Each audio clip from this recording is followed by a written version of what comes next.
So after the horrific events in Charlottesville, Donald Trump had a chance to speak out about it, and he absolutely blew that opportunity. Condemning Nazis is about as low a bar as you can possibly have, and he couldn't clear it. And not only condemning Nazis, but Nazis committing violence in America, and he couldn't clear that bar. So first, before Fields ran into the crowd with his car, there was already mayhem and violence and right-wing throwing tear gas canisters, according to the reporters at the scene, and tear gas and all other things that was happening. At that point, Donald Trump starts tweeting. He says, "We all must be united and condemn all that hate stands for. There's no place for this kind of violence in America. Let's come together as one." So far, no problem. I would have been far more clear on who was committing the violence, but this is the beginning so far. And then a little bit later in the morning on Saturday, he says, "I'm in Bedminster for meetings and press conference on Virginia, all that we have done and are doing to make it better, but Charlottesville, sad." Okay, still no calling out of the white nationalists who organized this rally, Unite the Right. No calling out of the torches that they were carrying, the swastikas, the Klan gear, etc., let alone clearly identifying who's doing the violence. And the white nationalists who organized this, including Richard Spencer, took this as an encouraging sign. Saw Trump's tweets and said, "Did Trump just denounce Antifa?" Meaning those are the protesters who some call leftists, but are more inclined towards anarchy. And so in other words, the white nationalists going, "See, Trump didn't call us out. We think he's referring to the counter protesters." Well, if you don't say it clearly, they get to make that claim. So Trump made it way worse when he finally did speak out and said this. "We condemn in the strongest possible terms this egregious display of hatred, bigotry, and violence on many sides. On many sides. It's been going on for a long time in our country. Not Donald Trump, not Barack Obama. It's been going on for a long, long time."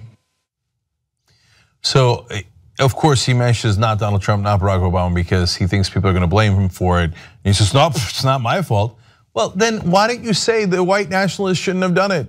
Why don't you say the KKK and the neo-Nazis that were rallying together shouldn't have done it? It's not that hard. It's literally the easiest thing you can do. He doesn't want to say it because you know why? Because he thinks that's his base. And he doesn't want to upset his base. It's grotesque, man, because they're going to take it as a green light, and as I'm about to show you, they did. Now, he let this fester for 2 days. Other Republican senators are going on TV saying it's domestic terror. Ted Cruz saying it's domestic terrorism. Jeff Sessions, Attorney General, saying domestic terrorism, and saying that it was clearly the white nationalists who were doing it and the far right wing that was doing it. But Trump won't say it, and they took it as a green light. But finally, he comes out and makes this statement on Monday.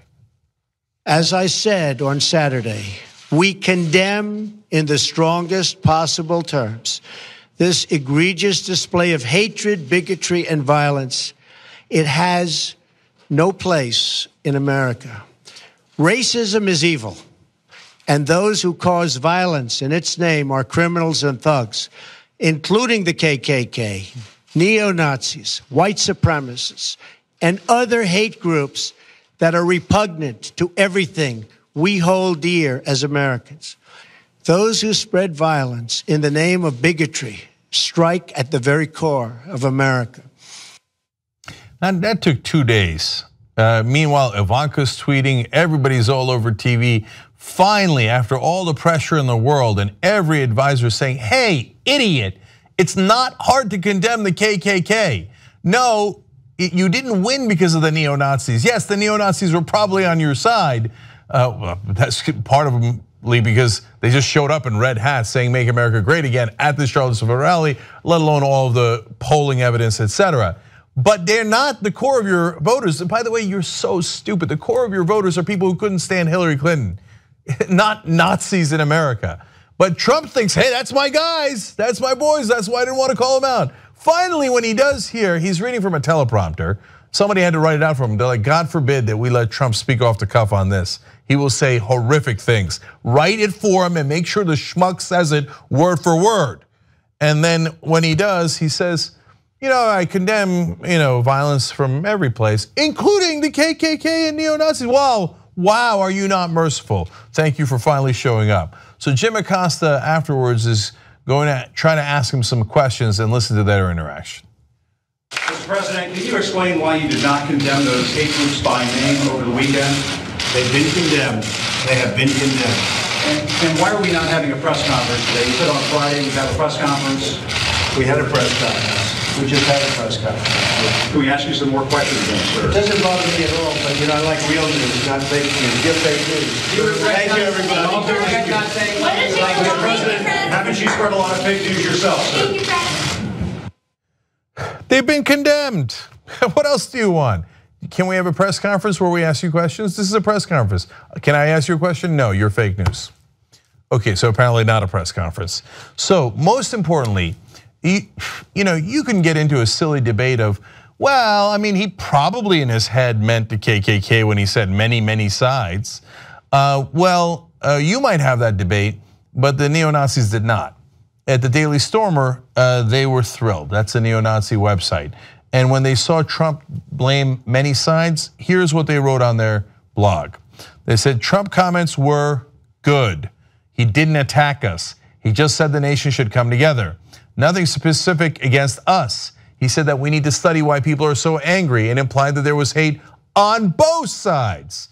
So he implied that Antifa are haters. There was virtually no counter signaling of us at all. He said he loves us all.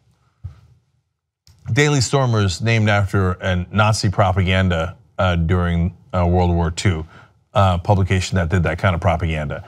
So here are the neo-Nazis in America saying, see, he said, oh, it's on many sides. That means he loves us all. You know what that is? It's called a dog whistle, except it used to be a dog whistle that was subtle. Now it's a human whistle. We can all hear it. And certainly the Daily Stormer heard it, and they viewed Trump's messages overwhelmingly positive for neo-Nazis in America. That's not us saying it, that's them saying it. They went on to say, no condemnation at all. When asked to condemn, Trump just walked out of the room. Really, really good.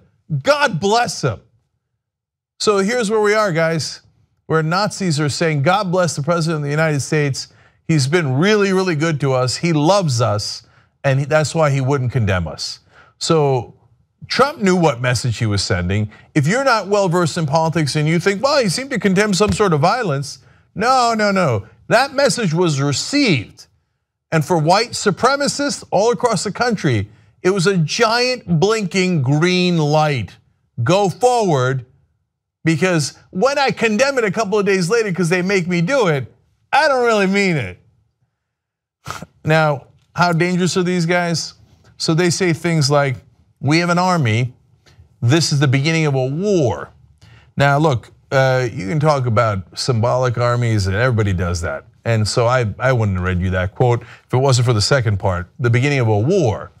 So do they mean literally violence and war? Well, we saw it happen in Charlottesville, but here's more from the Daily Stormer, again, in regards to what happened this weekend. He said, and to everyone, know this, we are now at war. And we are not going to back down. We are going to go bigger than Charlottesville. We are going to go huge. We're going to take over the country. We learned a lot today, and we are going to remember what we learned. This has only just begun. One of the things they learned today is that the president is on their side and won't call out Nazis. This is what we've sunk to. Again, if you think, oh no, a president taking his time and waiting 2 days. Imagine if it was a Muslim radical who had done the attack.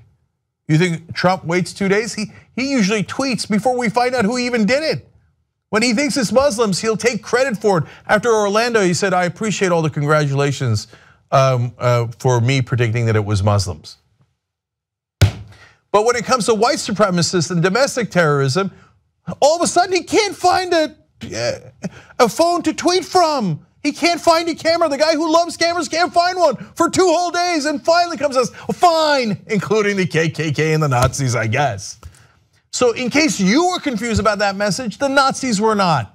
Nazis in America are thrilled, and they say they're gonna go bigger than Charlottesville. Thanks a lot, Donald Trump, we appreciate it.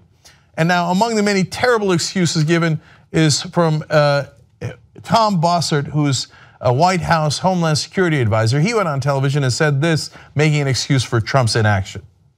What I would say is that the president not only condemned the violence and stood up at a time and a moment when calm was necessary and didn't dignify the names of these groups and people, but rather addressed the fundamental issue. And so, Jake, what you need to focus on is the rest of his statement. The president didn't just call for human beings to respect one another, which is his pragmatist core, fundamental bare minimum, but he called for ideally Americans to love one another. So the new excuse is, no, we don't want to dignify them by saying their names. You don't say their names when they're terrorists. Really? Because here's Donald Trump back in November of 2015 as he's running for president. When will President Obama issue the words radical Islamic terrorism? He can't say it, and unless he will, the problem will not be solved. Back then, you gotta say their names. You gotta say their names. Oh, it's my voters, it's my supporters, it's the people who love me the most in America, Nazis and KKK and white supremacists. Oh, don't say their name. That would legitimize them. Wink. And one more tweet from Trump in June of 2016. He said, is President Obama going to finally mention the words radical Islamic terrorism? If he doesn't, he should immediately resign in disgrace. If you can't say the words KKK and neo-Nazis and white supremacists for 2 whole days, then maybe we should apply the same standard to you that you made up for Obama. Resign in disgrace, because that's what you are. You're absolutely disgraceful. If you like this clip of the Young Turks, you know there's a whole live 2-hour show, 6 to 8 p.m. Eastern every day, and you can download it or stream it and watch it without ads if you become a member. tytnetwork.com/join.